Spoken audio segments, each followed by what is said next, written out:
বছর শুরুর আগে আমরা চলে গেছিলাম পিকনিকে। এই পিকনিকটা ছিল ওর অফিস পিকনিক। আর প্রত্যেক বছর কোনো না কোনো কারণে আমার কিন্তু পিকনিকটা মিস হয়ে যেত। সামনের বছরটাও মাম্মা খুবই ছোট ছিল, একদম পুচকে ছিল, তাই আর কোনো রিস্ক না নিয়ে আমি কিন্তু পিকনিকে যাইনি। আমার আনন্দের কথাটা পরে, আগে মাম্মা ভালো থাকুক সেটাই কিন্তু আমার মেন প্রায়োরিটি, মানে আমাদের। তো আমরা এই বছর চলে গেছিলাম ঝাড়খণ্ড বোকারো সিটি পার্কে। রাস্তাটা বেশ অনেকটাই ছিল, আর একদম সকাল সকাল কিন্তু ওর অফিসের সমস্ত স্টাফেরা তাদের ফ্যামিলিদের নিয়ে কিন্তু অনেক আগেই পৌঁছে গেছিল গন্তব্যস্থলে।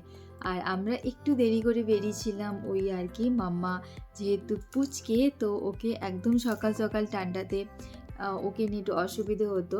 এমনিতেই কোথাও নিয়ে যাওয়ার জন্যে ওকে ড্রেস করাতে এত টাইম লাগে, ও নিজের মতো খেলতেই থাকে, তারপর ওকে দুজনে মিলে ছুটে দৌড়া করে ওকে ধরে তারপর ওকে রেডি করাতে হয়।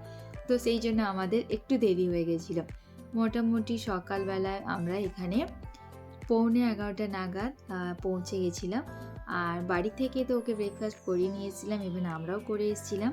তাও এখানে এসে যে টিফিনটা ছিল সেটা ছিল ক্রিসমাসের কেক আর একটা করে লাড্ডু, আর কোনো কিছু একটা ছিল সেটা আমি ঠিক খেয়াল করিনি।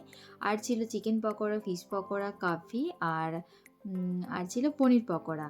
আর কফিটা তো আমি যাওয়ার আগেই শেষ হয়ে গেছিলো, যাই হোক। আর আমি খুব বেশি মাম্মা হয়ে যাওয়ার পর থেকে চা কফি থেকে একটু আমি দূরেই থাকি। আর এসেই ওর বাবা একদম রান্নার কাজে হাত দিয়ে দিয়েছে, আর বাবার কাছে যেতে না পেরে কিন্তু মাম্মা কাঁদছে।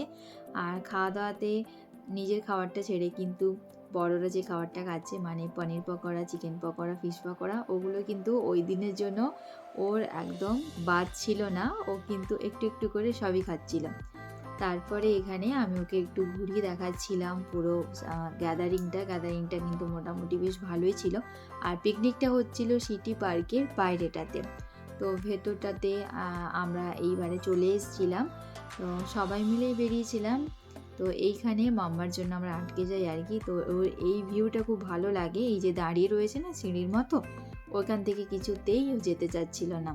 তো এইখানে ওকে নিয়ে আমি সময়টা কাটাই।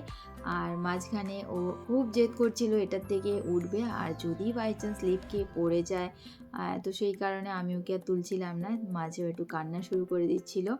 তারপরে আমরা ফিরে এলাম, ফিরে এসে বাকি লাঞ্চ সারলাম। আর বাইরে কোথাও গেলে মাম্মাকে কিন্তু আমি বাড়ির থেকে খাবার নিয়ে গিয়ে খাওয়াই।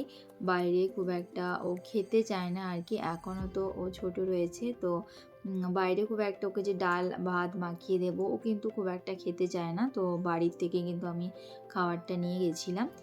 আর এখানে রেডি হচ্ছিল মাটন, আর ছিল একটা মিক্স ভেজ, আর ছিল টমেটো চাটনি। আর বাদবাকি যেগুলো পকোড়া সেগুলো আগে কিন্তু স্টার্টারে, মানে ওগুলো হয়ে গেছিলো। তারপরে এই জাম্পিং ক্লিপটা মামা অনেকক্ষণ থেকে উঠবে বলে অনেকক্ষণ থেকে চেষ্টা করছে, আর অনেকেই ছিল, অনেক ছেলেমেয়েরা, তো খুব একটা ভয় পেয়ে যাচ্ছিলো না কাছাকাছি। অ্যাট লাস্ট খাওয়া দাওয়ার পরে যখন একটা ফাঁকা পেয়েছি ওকে নিয়ে এসে তুললাম, আর ও দেখো ভীষণ মজা করছে।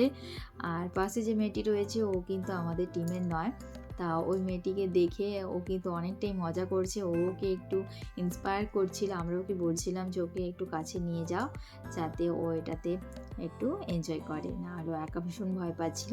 যাকে তারপরে খাওয়া দাওয়া শেষে আমরা ওই ধরো 4:30 নাগাদ আমরা চলে গেছিলাম আবার নেহেরু পার্কে।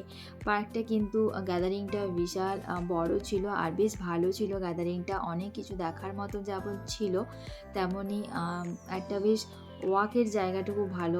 এইরকম একটা জায়গায় মর্নিং ওয়াক বা নাইট ওয়াক করতে পারলে কিন্তু ভীষণ, মানে মনটাও ভালো হয়ে যাবে, শরীরটাও কিন্তু অনেক সতেজ আর চাঙ্গা থাকবে। আর এই ভিডিওটা এই কারণেই শেয়ার করলাম, কোনো না কোনো দিন এখান থেকে ট্রান্সফার হয়ে যাব, তো তখন মাম্মা এই ভিডিওগুলো দেখবে, মাম্মাকে যখন দেখাবো তখন কিছু কিছু ওর হয়তো মনে পড়বে, বা ওর হয়তো ভালো লাগবে, ওকে দেখাতে পারবো যেখানে আমরা ছিলাম ওকে নিয়ে একদম ছোট্টবেলাতে। তো ওর কিছু ওর দিনগুলো, ওর মেমোরিগুলো। তো তোমাদের কেমন লাগলো ভিডিওটা? যদি ভালো লাগে তাহলে আমাকে কমেন্ট করে জানিও যে এইরকম আরও আমি ভিডিও তোমাদেরকে দেবো কিনা।